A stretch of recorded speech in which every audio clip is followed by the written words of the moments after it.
क्या सरकार से सवाल पूछने पर नौकरी जाने का खतरा हो सकता है? ये सवाल इसलिए क्योंकि ऐसा हुआ है, वो भी एक बस ड्राइवर के साथ। बस ड्राइवर का कसूर सिर्फ इतना था कि उसने मंत्री और विधायक के सामने लोगों से ये कह दिया कि पेट्रोल डीजल की जगह अपनी फसल की कीमत के लिए प्रदर्शन करो।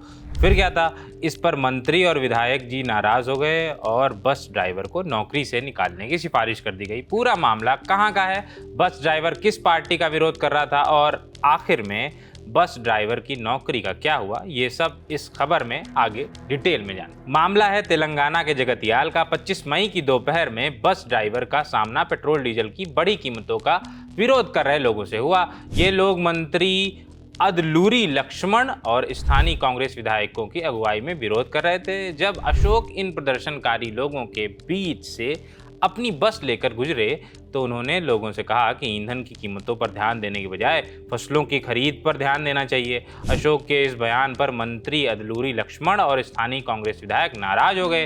हालांकि बयान देने के बाद अशोक तो अपनी बस लेकर वहां से चले गए, लेकिन मामले ने तूल पकड़ लिया। कांग्रेस नेताओं ने जगतियाल डिपो प्रबंधक से अशोक की शिकायत कर दी, जिसके बाद डिपो प्रबंधक ने बस के मालिक चुक्का वेणुगोपाल को पत्र लिखकर अशोक को बर्खास्त करने को कहा। इस बीच जैसे ही बर्खास्तगी की नोटिस वाला लेटर सोशल मीडिया पर वायरल हुआ, तेलंगाना की कांग्रेस सरकार सवालों को घेरे में आ गई। विपक्षी बीआरएस और बीजेपी ने कांग्रेस पार्टी को निशाने पर ले लिया। बीआरएस नेता और पूर्व मंत्री टी हरीश राव ने कहा कि अगर आप सरकार पर सवाल उठाते हैं तो आपको नौकरी से निकाल दिया जाएगा।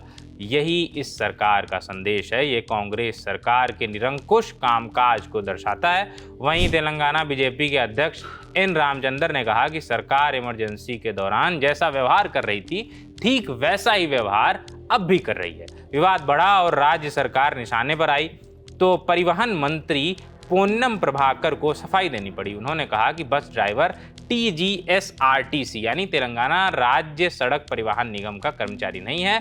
वो परिवहन निगम से किराए पर ली गई एक निजी बस का ड्राइवर है।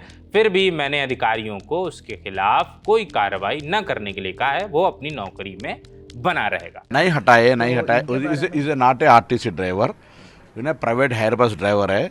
उन्हें कुछ एज ए आरटीसी में भी ड्राइवर होगा, प्रोफेशनली इज ए फार्मर।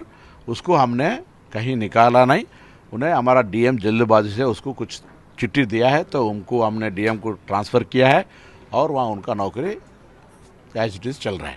उसके लिए भी जो ड्राइवर का बात है, किसान के बारे में बात किया, हम उसको वेलकम करते, कहीं उसके खिलाफ नहीं है हम लोग। इस बीच बस ड्राइवर अशोक का भी पक्ष सामने आया। इंडियन एक्सप्रेस की रिपोर्ट के मुताबिक अशोक ने कहा कि उन्हें बस मालिक से कोई निर्देश नहीं मिला, इसलिए वो बस चलाना जारी रखेंगे। उन्होंने कहा कि मैंने किसी की आलोचना नहीं की थी, मुझे तो प्रदर्शन वाली जगह पर अपने गांव का एक आदमी मिल गया था जिससे मैंने बस इतना कहा था कि कपास, मक्का और धान के किसानों की समस्याओं पर ध्यान देना चाहिए, जो अभी भी केंद्र सरकार की ओर से फसल खरीद का इंतजार कर रहे हैं। वहीं अब जिस डिपो प्रबंधक ने बर्खास्तगी का नोटिस जारी किया था, उसके निलंबन की मांग हो रही है।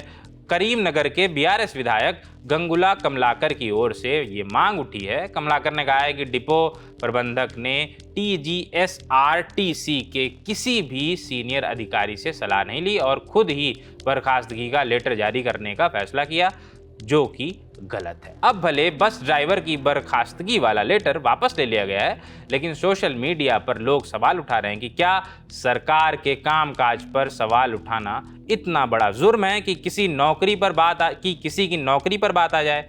अगर बस ड्राइवर का मुद्दा चर्चा में नहीं आता तो शायद उसकी नौकरी भी चली जाती और किसी को पता भी नहीं चलता। आप इस पूरी खबर पर क्या राय रखते हैं, हमें कमेंट बॉक्स में बताइएगा।